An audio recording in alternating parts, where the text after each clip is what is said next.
Writer Melvin Udall suffers from obsessive-compulsive disorder and does not get along with his neighbors.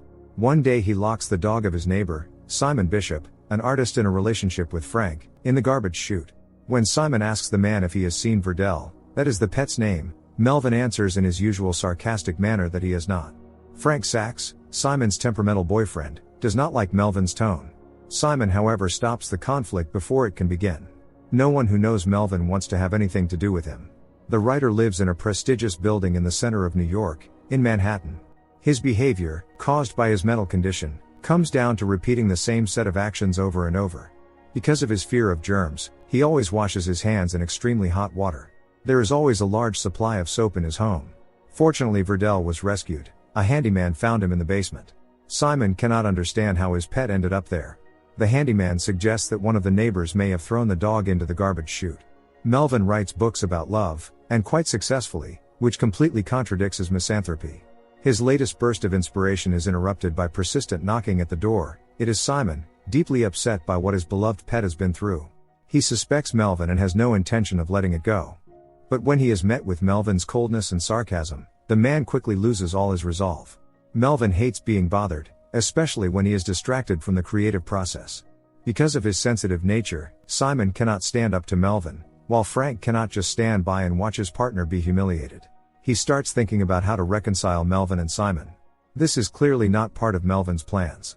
For him, any trip outside his apartment is a real ordeal. He hates people and other people's touch. Melvin comes to his favorite restaurant for lunch.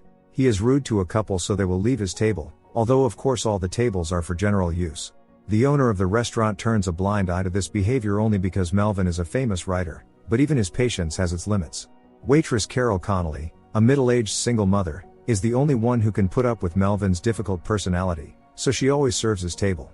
Her son is very ill, so when Melvin allows himself to make an inappropriate comment, her face changes sharply, and she demands that he take his words back. Melvin, confused by her reaction, simply says, "Fine."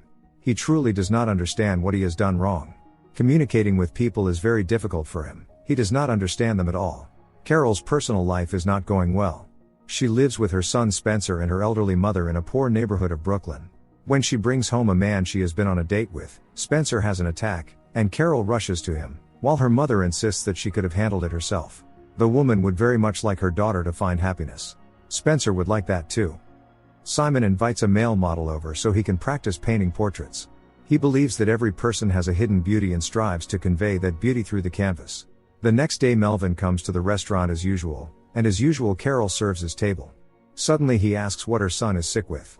The woman sadly replies that Spencer suffers from severe asthma and allergies. Sometimes things are very hard for her. Simon is attacked and beaten right in his own apartment. The attackers turn out to be the model's friends. From the very beginning, it was a plan to rob the artist. It was Melvin, the first person to witness it, who called the police. But he is very reluctant to talk to the officers, not wanting to have anything to do with it. Since Simon is now in the hospital, someone has to look after his pet. Frank insists that Melvin do it, as a way of making amends. Of course he is categorically against it, but Frank does not care. And so the man is left alone with Verdell, having no idea how to deal with pets. Melvin has never let anyone into his apartment before. When the man starts playing the piano, Verdell seems to like it. Melvin did not expect that. Simon has suffered far worse than anyone could have imagined. When Frank and their friend Jackie Simpson see him in the hospital room for the first time, they cannot hold back their tears. The scars will stay with him for the rest of his life. Simon insists that they give him a mirror, no matter how much Jackie tries to talk him out of it. When Frank mentions that Mr. Udall is looking after Verdell, Simon becomes even more upset. Frank assures him that everything will be fine. He himself cannot take the pet in because he is constantly traveling. Carol is surprised when she sees Melvin, usually gloomy and sarcastic, with a dog. The man says with a smile that he played the piano yesterday, and the animal listened to him. He also notices the dark circles under the waitress's eyes. Carol explains that she has to get up very early and wake up throughout the night. Melvin orders bacon for Verdell, and then they go for a walk. For the first time in a long while, Mr. Udall laughs sincerely. Seeing the man cooing over the pet, passers-by look at them fondly. Full of energy and inspiration, Melvin finishes another novel. Soon Simon is discharged from the hospital. Frank knocks on Mr. Udall's door and says he will pick up the pet tomorrow. Over those 2 weeks, Melvin has grown very attached to Verdell, although he tries to pretend he is glad the animal will stop bothering him. In reality, the man feels endlessly lonely. The next day, Simon appears on Melvin's doorstep in a wheelchair. Mr. Udall is forced to hand Verdell back to his owner. Simon is stunned when the little dog does not want to leave. No matter how hard Melvin tries to deny it, he would very much like Verdell to stay with him. The man cannot believe he is so upset over some animal. This makes him go to his psychiatrist. However, the doctor refuses to see Melvin without an appointment, especially since he has already been skipping his sessions.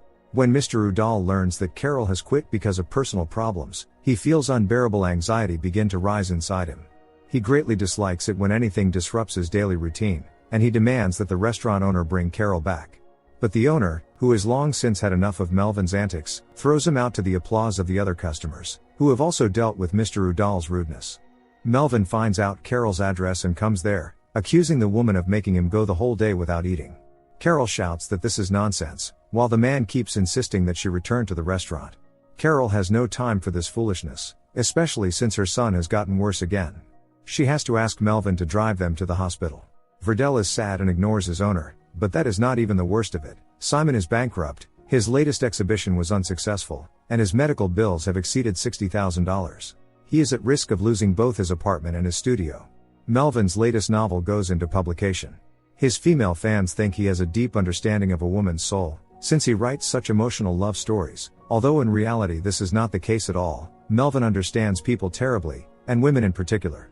When Carol sees a medical service vehicle outside her house, she runs inside in a panic, thinking something has happened to her son. Dr. Betts calmly explains that his wife publishes Melvin Udall's novels and has received instructions to have Spencer tested for a full examination.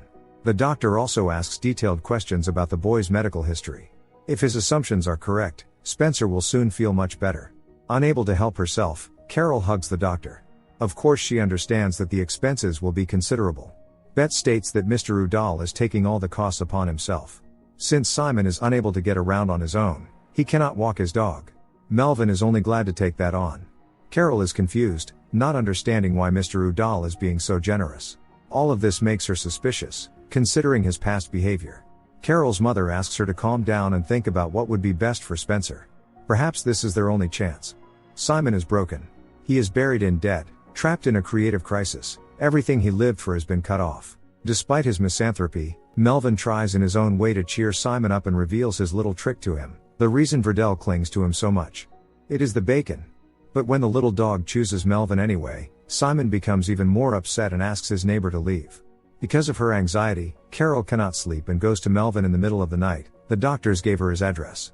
He does not expect to see her on his doorstep at such an hour. Carol is there because she truly does not understand why Melvin, a complete stranger to her, is being so kind to her. The man replies that he only wants her to come back to work. To Carol, this sounds extremely strange. She thinks Melvin expects gratitude of a different kind, although that is not true. Melvin merely asks whether she will be at the restaurant tomorrow. Carol, even more confused, says yes. Now Melvin cannot sleep either. He decides to visit Simon and bring him some Chinese soup. Many changes have happened lately, and Melvin is completely unused to that. He is so lost. Simon, on the other hand, feels emptiness and a desire to shut himself away from the world. Carol, no longer able to hold back, breaks down and says everything that has been weighing on her. She is terribly exhausted, and her life seems hopeless. Carol never thought everything would turn out this way. After all, she wants so little, to live and be happy. Realizing that her daughter urgently needs a change of scenery, Carol's mother quickly takes her out for a walk. The next day, Melvin meets Frank at the restaurant to talk about Verdell. Suddenly, Carol, who is serving their table, hands Melvin a thank you letter she wrote herself. Mr. Udall, however, refuses to accept it, which leaves the woman even more confused. Frank can hardly recognize Mr. Udall, who has been helping everyone lately. Melvin only says gloomily that Frank could take better care of Simon, who needs it now more than ever. Frank mentions that Simon is supposed to go to his parents in Baltimore tomorrow. Frank would be glad to drive Simon himself, but he is too busy, so he asks Melvin to do it. Frank is even willing to lend him his car. After some hesitation, Melvin agrees. After all, besides him, there is no one else to help the poor guy. Carol is deeply grateful to Mr. Udall. What he has done for her has changed her life. Spencer is finally getting better. No one has ever done as much for Carol as Melvin has. She still reads him her thank you note, which runs several pages and tells him about her family and difficult life. Gathering his courage, Melvin invites her to join them on the trip to Baltimore. It is only for 2 days, and Carol could take time off work now that her son is getting better. Caught off guard, She does not know what to say, but Melvin still manages to convince her. He jokes that he is afraid to be trapped in a confined space with Simon for that long. Nervous, Melvin calls Carol that same evening and asks if she has changed her mind. Carol has not. She asks whether she needs to bring an evening dress. Maybe they will go to a restaurant. Melvin is so embarrassed that he answers something unintelligible. The next morning after leaving Verdell at the veterinary clinic, Melvin and the others get ready to set off. Carol is horrified when she sees the scars on Simon's face. Only a truly brutal attack could have left marks like that. Meanwhile, Melvin tries in every possible way to be attentive to Carol, but because he has no experience, it looks completely ridiculous. On the way, Simon offers to tell them the story of his difficult childhood. Melvin does not like the fact that Carol has shifted her attention to Simon, and he keeps interrupting him. Carol does not appreciate that. She wants to listen to Simon. He tells them how his father threw him out of the house. Simon's father could not accept the fact that his son was not attracted to women. Carol feels deeply sorry for Simon. She has had plenty of hardships of her own, so she understands what that is like. They check into a hotel. Melvin asks Simon why he does not prefer women. Would his life not be easier? Simon objects, saying that Melvin's life is hardly easy either. This time Mr. Udall is inclined to agree. Spencer calls his mother and excitedly tells her how he played soccer and even scored a goal. Carol is absolutely happy. She could not have dreamed of anything more. She suggests that her new friends celebrate the occasion. Simon would gladly join them, but he still has trouble moving around, and besides, he is feeling down. So Melvin will be Carol's date for the evening. Extremely nervous, Mr. Udall takes a very long shower, after which they go to a luxurious restaurant where men are not allowed in without jackets and ties. The host offers to provide Melvin with a jacket and tie from the restaurant, but the mere thought of putting on someone else's clothes horrifies Mr. Udall. Asking Carol to wait there, he rushes to the nearest store and buys a jacket and tie. Melvin returns to the restaurant. Everything goes well until Melvin jokes that the place is very strange. They would not let him in without a suit, while they let her in wearing a house dress. He sees that his words upset Carol, but he sincerely does not understand what he said wrong. It really hurt Carol to hear that, because this is the last unworn dress in her wardrobe. As an apology, she wants Melvin to give her a compliment immediately. Panicking, Melvin changes the subject and suggests they order first. Gathering his courage, he is finally ready to compliment her. He admits to his mental health problems, leaving Carol speechless. She has always thought that Melvin simply had a difficult personality, but in reality he is constantly fighting an illness. Melvin says he wanted to change only so she would like him. It is the best compliment Carol has ever heard in her life. Melvin has never done anything stupid or reckless in a rush of emotion. So when Carol kisses him, his whole world turns upside down. He has never felt anything like it before. The woman asks him to answer honestly why he invited her on this trip, even if he is afraid. Melvin really is afraid and foolishly says that he thought she would get along with Simon and could help him shift his focus toward women. Carol expected to hear anything but that. Melvin tries to explain himself and asks her to forget what he said. But that is something she definitely will not forget. Simon calls his parents, but gets their voicemail. He knows they are home. Apparently they simply do not want anything to do with him. In any case, Simon has nowhere else to go. Carol returns to the hotel room angry and upset. She is going to order as much food as possible and take a bath. Suddenly Simon realizes that he has not met such a beautiful person in a very long time. For the first time since the attack, he picks up a canvas. Melvin feels like a complete idiot. He may lose the only woman he has truly fallen in love with. In the morning, while Melvin and Carol loudly sort things out, Simon finally gets through to his mother.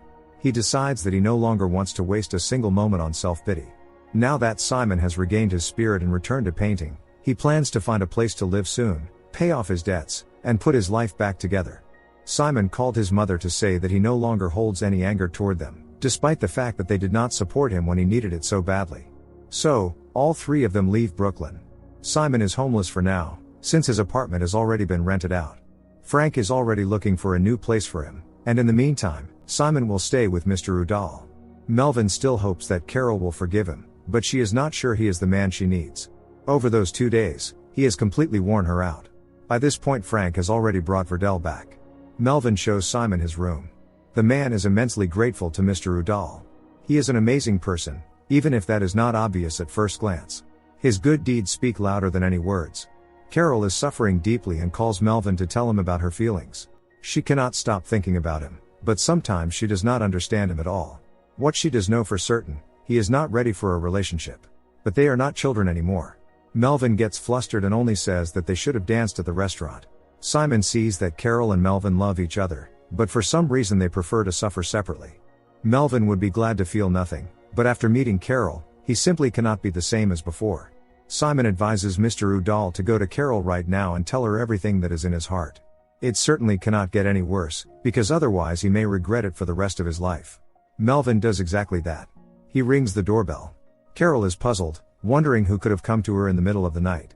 She looks out the window and seeing Melvin's car, understands everything. Just as Melvin is about to leave, she opens the door. Carol asks why he is there. Melvin answers openly that he wanted to see her. Carol's mother, watching this, feels her heart tighten. The man decides to simply be himself, to be sincere, and suggests that Carol go for a walk. It is 5 in the morning. Normal adults do not go walking at a time like this. Melvin hints that the bakery on the corner will open soon. They would not look crazy if they stopped by to buy the freshest bread. They walk through the empty streets of New York. Melvin no longer has trouble stepping over the cracks between the sidewalk tiles. His compulsions have receded. Carol is still not sure that anything will work out between them. Melvin says she is the best person in the world. He does not understand why no one but him noticed her kind eyes and smile when she served dishes, or carried away dirty plates in her waitress uniform. Carol kisses him, and they enter the bakery holding hands.